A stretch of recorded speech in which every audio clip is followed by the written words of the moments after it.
Nos vamos a continuación hasta la Feria del Libro de Bilbao. Ya saben que ayer 1 de octubre comenzaba esta feria con 55 expositores y con la entrega a la autora Elvira Lindo, autora del libro, del último que ha presentado, A Corazón Abierto, que ha recibido el premio Atea en el transcurso de esta Feria del Libro.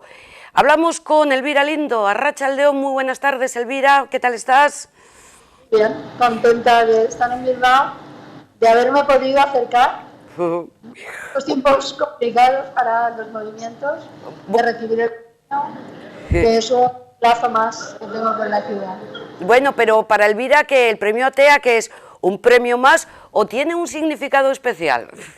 Bueno, tiene un significado, primero porque es de una feria del libro, desde la Feria del Libro de Bilbao.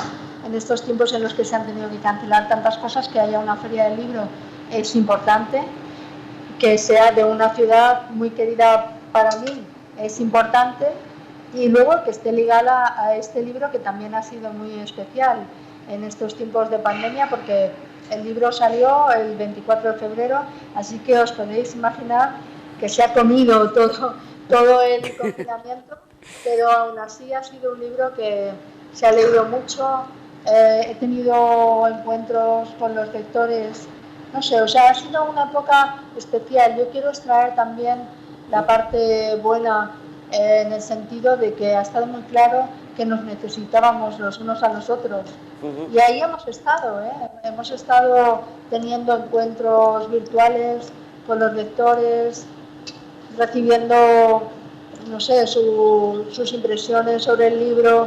Todas esas cosas para mí me han alimentado, han sido muy necesarias, porque imaginaos lo que hubiera sido que yo no hubiera tenido ninguna respuesta. O sea, tú pones en un libro tu vida, le dedicas 2 años de tu vida a ese libro, llega esto, que es una situación tan inaudita, y el libro se pierde. Entonces, el hecho de haberlo mantenido vivo, y luego se notaba mucho que la gente necesitaba encontrarse de una manera o de otra a través de las pantallas, como fuera. Necesitábamos la compañía, nos faltaba la presencia, pero necesitábamos sentirnos acompañados. Es por tanto un libro que ha visto la luz en una situación diferente, como está siendo toda esta marcada por la pandemia, y como tú misma has definido, Elvira, es un libro con el que estabas en deuda, que toda la vida lo querías escribir y lo has escrito ahora. Bueno, porque yo creo que es un libro de madurez. Es un libro que probablemente, o sea, yo no podría haberlo escrito en mi juventud. No hubiera tenido ni la experiencia ni la perspectiva para contar la historia de mis padres, cuando no llegaba primero ni a comprenderme a mí misma ni a comprenderlos a ellos. Yo creo que es ese tipo de libros que puedes escribir cuando ya puedes ver las cosas que han pasado con una perspectiva y eres más capaz de sentir, o sea, de comprender, de sentir compasión, de no juzgar lo que se ha hecho, es decir, de haberte desprendido de todo el discurso adolescente en el que te sientes herido por todo, ¿no? Entonces yo me sentía fuerte y tranquila y con capacidad para comprender la vida de mis padres. El título del libro lo dice todo, A Corazón Abierto. Te has desnudado de alguna forma para desnudar también, si se me permite la expresión, la vida de tus padres. Sí, el libro lo dice todo. El libro tiene un doble sentido, porque también se refiere a Corazón Abierto a la operación que le hicieron a mi madre en el año 72, de las primeras operaciones que se hicieron entonces en España a corazón abierto, que era como se describían esas operaciones. Entonces, de alguna manera, esa intervención también marcó nuestra vida, la vida de mi madre, todo eso. O sea, el libro habla del amor, de la enfermedad, de la muerte, habla de cosas tan esenciales que creo que eso ha sido la causa, ha sido la razón por la que los lectores se han sentido tan cercanos precisamente a esta historia, precisamente en estos días. ¿Esos lectores con los que has mantenido conversaciones virtuales te han dicho que se veían reflejados también en el libro, que tus padres eran como los suyos? Mucho. mucho, o sea, ha sido muy curioso porque he recibido muchas cartas, tengo una carpeta donde las he ido guardando todas, he recibido cartas extraordinarias y luego me he dado cuenta de que por un lado se sentían identificados, representados, al fin y al cabo es sobre un universo familiar, casi todo un género en la literatura, pero por otra parte me daba cuenta de que en España no se ha contado, esos personajes de la generación de los niños de la guerra no han entrado mucho en la literatura, y menos personajes que fueran personas de clase trabajadora, de gente que trabajó mucho para prosperar, para progresar, han aparecido poco.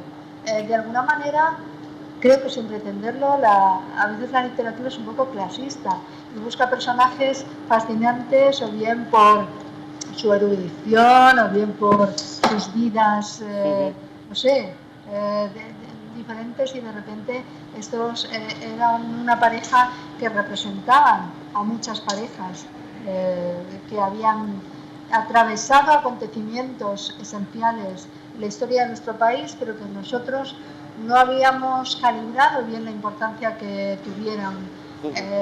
Hemos sido una generación muy egocéntrica, la mía, la de la gente que tiene 70 años ahora, y como nos encontramos con la apertura del país a las libertades, hemos contado mucho nuestra juventud, machaconamente, nuestra juventud, la época de los últimos 70, los 80, etcétera, pero no sentíamos interés en mirar hacia atrás, a no ser que fuera la guerra, ¿no? Pero no a esa otra generación que vivió la posguerra, que nos tuvo a nosotros, que se enfrentó luego a cómo fuimos nosotros como jóvenes, que muy rupturistas. O sea, nuestros padres no nos parecían personajes de novela. Yo creo que eso está cambiando poco a poco. Entonces la novela Corazón Abierto cuenta la historia de tus padres, especialmente la de tu padre, luego resumiremos un poquito, pero de alguna forma también la tuya, ¿no? Claro, porque la historia empieza en 1939, pero va avanzando en el tiempo. 1939 es mi padre como niño de 9 años en Madrid. Y luego va avanzando, es cuando se conocen ellos en el 56, luego cómo van teniendo, se casan, cómo van teniendo hijos, y cómo... Yo creo que hay dos fotos que a mí me resumieron un poco esta historia, que son las fotos que se hicieron mis padres de novios, unas fotos muy especiales para la época porque no son nada formales, aparecen muy enamorados, muy guapos, y de repente, 5 años después, hay una foto de familia con 4 hijos, yo en brazos de mi madre, y los ves un poco devastados, o sea, ves a mi madre con una cara absolutamente cansada, y bueno, yo creo que en esos 5 años se resume lo que puede ser una bomba, que es la vida familiar con todas sus obligaciones, todo su trabajo y todo eso. Entonces, bueno, pensé contar la vida de una pareja. Y esa pareja eran mis padres, y luego yo aparezco, claro, como niña, como adolescente. Aparecen mis hermanos. Es una historia efectivamente de la vida cotidiana de una familia que empieza con el padre de Elvira siendo niño, ahí en la época de la posguerra, finales de 1930, y que termina ya, o sea, empieza de niño, termina de mayor y finaliza definitivamente ya cuando ha desaparecido. En esta literatura aquí sí podemos contar el final, no es como otras veces que decimos, ay, no vamos a contar el final, porque realmente es una historia de progreso familiar en el que se ve además Elvira involucrada como hija pequeña de esos 4 que estaba comentando. ¿Es verdad, y esto como anécdota, que a tus padres les tocó la lotería? Sí, mis padres, los padres hablaban muy abiertamente entonces yo sé que no fui una niña deseada, pero digo que hablan con mucha sinceridad y además delante de ti, ¿no? Pero yo nací en enero está la lotería de Reyes. Y a mis padres les tocó el gordo. Entonces, pues claro, siempre parecía que me recibieron con más alegría luego porque vine con un pan debajo del brazo. Entonces es verdad que eso pues les permitió luego comprarse un piso y todo eso. Y me parece una historia más de la época, ¿sabes? Más de ese momento, porque todo es muy característico, la lotería del niño, los cambios de domicilio, que antes había muchos traslados en las empresas dentro del propio país, ¿no? Entonces, sin yo pretenderlo, porque yo quería contar la historia de Manuel y de Antonia, sin yo pretenderlo, pues he contado una historia que es muy característica de esa generación en España. Aparte de las personas que aparecen, no me gusta en este caso en la novela de Elvira llamarlos personajes, sino prefiero llamarles personas, porque en el fondo las ves como personas reales. Pero es que además, o sea, pues haces un repaso de la época, como decíamos, desde finales de los años 30, los años 60, los años 80, con las características, entiendo, Elvira, que marcaban la vida cotidiana, ¿no? El día a día. Claro, el día a día yo quería que surgiera de una manera natural, es decir, que hay muchas cosas que tuve que estudiar. Por ejemplo, en ese Madrid de 1939 por el que ese niño camina, yo tenía que saber cómo era, o ese Cádiz donde yo nací, tenía que saber los sitios donde había ido mi padre, donde es posible que se tomara una copa por la noche, o que desayunara, o que tomara, o que... Entonces sí que tuve que llenarlo de cosas, pero quería que sonara de una manera natural, es decir, que no se pensara como se piensa a veces con los libros, cuando el escritor ha hecho un estudio exhaustivo de cómo es una época, parece que quiere dárselo al lector todo para decir, cuidado, que yo me he informado. Yo quería que apareciera de una forma muy natural. Hay unas cosas muy graciosas, muy curiosas, porque aparecía mi padre cuando yo nací en ese Cádiz de 1962, yendo a desayunar a un sitio que era muy típico del centro de Cádiz en ese momento, y aparece tomándose un café y unas tortas de Inés Rosales, que las tortas de Inés Rosales es curioso que sean algo tan típico, y luego te las encuentras en Nueva York. O sea, los tíos han hecho un esfuerzo de poner sus tortas en el mundo increíble, ¿no? Pero al mismo tiempo nos retrotraen a nuestra infancia, a la infancia de mis padres y tal. Entonces, los propietarios de la fábrica, los dueños de la fábrica, lo leyeron en el libro y me mandaron una caja de todas las especialidades de Inés Rosales, que son buenísimas y que, bueno, desde aquí aprovecho para recomendar vivamente. Pues nos lo apuntamos. Elvira, hemos conocido en el libro, creemos que es verdad, lógicamente, aparte de que dices que has nacido en Cádiz, has vivido pues por motivos laborales de tu padre en muy diversas localidades, o sea, Málaga, Madrid, Mallorca. ¿Te ha creado eso un desarraigo o por el contrario, no sé, te ha enriquecido, no sé, por dentro? Yo creo que ha sido finalmente muy bueno, hombre, cuando eres niño hay veces que no comprendes esa vida. Y por ejemplo, ya cuando viví en Mallorca nos costó mucho irnos. Mi padre no nos dejaba protestar mucho, pero era una cosa muy de la época, ¿no? De, a ver, aquí hay que ser, lo que importa es el trabajo del padre y aquí hay que ser sufridos y no quejarse demasiado, ¿no? Pero es verdad que yo en Mallorca el método pedagógico del colegio al que iba era mucho más abierto, y luego sentía mucho la belleza del sitio, de repente poder ir a la playa los fines de semana, es un lugar precioso como es con ese paisaje tan mediterráneo, ¿no? Me costó mucho irme de allí, pero luego creo que sí que ha marcado mi carácter en el sentido de que me gusta sentirme un poco de todos los sitios. O sea, pues como cuando vengo aquí, yo vengo aquí a trabajar, pero poco a poco he ido haciendo amistades en Bilbao.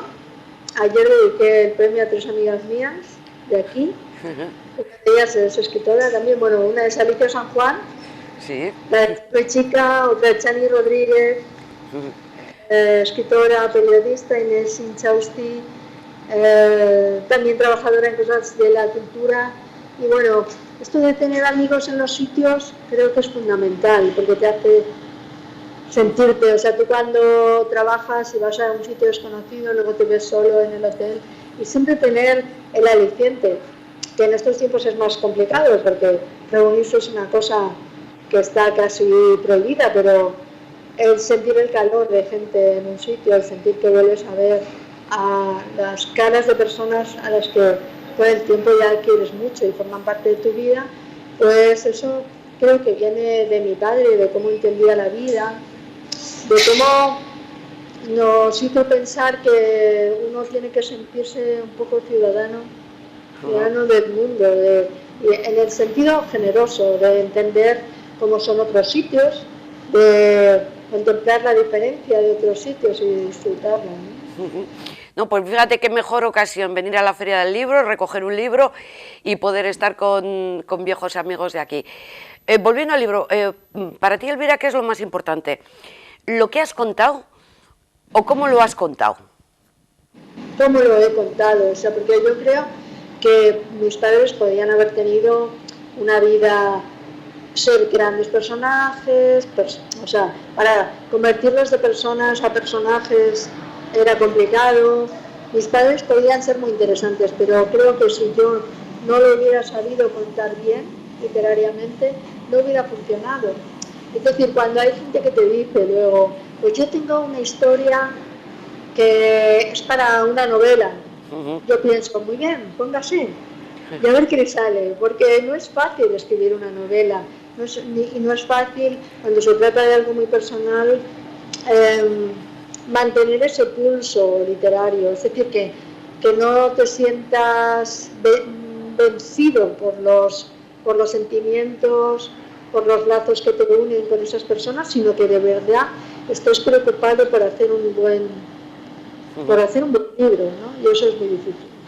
Bueno, seguro que estás trabajando ya en alguna otra novela, ¿no? He trabajado durante este tiempo, me parecía muy difícil trabajar en una novela, realmente tenía la cabeza muy dispersa, muy preocupada por todo lo que estaba pasando, entonces estaba muy sumergida en la realidad, ¿no? Pero he escrito un guión de cine y al ser otro tipo de género y al haberlo hecho casi a cuatro manos con una directora de cine, pues la verdad esto me ha ayudado a sobrevivir en estos tiempos tan raros, el trabajar con alguien por Skype, el trabajar con alguien, el sentirme acompañada y el crear personajes, el pensar en actores, todo eso es lo que me ha ayudado a sobrevivir en estos tiempos. Aparte, me ha ayudado a sobrevivir también dibujar, cocinar y tener a mi marido al lado. Tengo mi marido, pero puedo decir mi amor perfectamente, y eso creo que eso a los que hemos tenido todo eso, algo en lo que entretenernos y una buena situación personal, creo que nos ha ayudado a no volvernos un poco locos, aunque yo creo que esto tendrá consecuencias. Yo creo que no vamos a salir normales, no vamos a salir. Bueno, pero en vuestro caso igual refuerza la relación y no entráis en competencia, porque el marido de Elvira es un famoso escritor y a lo mejor estabais aprovechando la pandemia para decir, pues el mío es mejor, pues mi libro me gusta más. No tenemos, la verdad es que no sé si fue esto que yo creo que ahora es antiguo, ¿no? De establecer tu unión en bienes gananciales. Entonces yo creo que eso es una cosa no es para nada simbólica, es muy material, pero también es muy sentimental. Yo creo que pertenecemos todavía a esa generación que cuando se casaba ponía todos los bienes para los dos. Entonces yo creo que lo mismo pasa con las cosas que escribimos, como trabajamos mucho en equipo, nos ayudamos mucho y todo eso. Yo creo que vamos a establecer un género nuevo en la literatura, que son los libros gananciales, que disfrutamos de lo que el otro consiga. Eso desde luego. Claro, es que me imagino la situación. Mira, cariño, pues lee esto a ver qué te parece y a ver si me corriges. Pues así es, o sea, yo creo que hay que verlo así. Muchas veces los artistas plásticos han trabajado en estudios con otros artistas, así se hacía en épocas pasadas. Los médicos, las parejas de médicos comparten muchísimas cosas. ¿Por qué no? De escritores, ¿no? Yo sé que es un trabajo muy individual, pero es muy bueno tener a alguien al lado que te dé calor, que te haga sentirte segura, que te apoye. No sé, yo creo que es una suerte, es una suerte. Tal vez la suerte es encontrar a alguien a quien quieres, más que la profesión que tienes. Me has quitado la palabra, es una suerte personal y el poder disfrutar de una compañía tal y como le estás definiendo. Decía Elvira que estaba trabajando, que había trabajado últimamente con el tema de guiones de cine, que no es la última vez, pero además hay que reconocer que tú eres muy reconocida por dar vida al personaje de Manolito Gafotas. Ahí está, sí, sigue leyéndose, sigue con salud, creciendo en lectores, viviendo su vida en Carabanchel, vive una parte al margen de mi vida y así me gusta que sea. Él camina solo, yo ya no tengo que contarlo, se cuenta por sí mismo y eso es una alegría. Elvira, muchísimas gracias por estar con nosotros. Mucha suerte en tu regreso a Madrid, que ya sabemos cómo está la situación. Tengo 48 horas. ¿Tiene entrar, pero de momento creo que puedo dormir en casa esta noche. Que ahí tienes otro guión, con la vuelta a Madrid y con lo que encuentres por allí. No se convierta en un guión, porque ya están las cosas demasiado disparatadas. Como decía, el que esté escribiendo el guión de lo que está sucediendo, si hubiera una mano que estuviera escribiendo el guión de lo que está sucediendo, se ha pasado de rosca, porque ya cuando he leído esta mañana que Trump y su mujer están contagiados, digo, al guionista de este guión, ¿no? Se le ha ido la olla. Entonces, que tire los papeles al aire y que los coja como pueda para ordenarlos. Elvira, a lo dicho, muchas gracias y nada, mucha suerte con las ventas de este libro A Corazón Abierto que mucho nos ha gustado. Un beso muy fuerte desde aquí. Nosotros siempre, un beso grande, chao. Chao.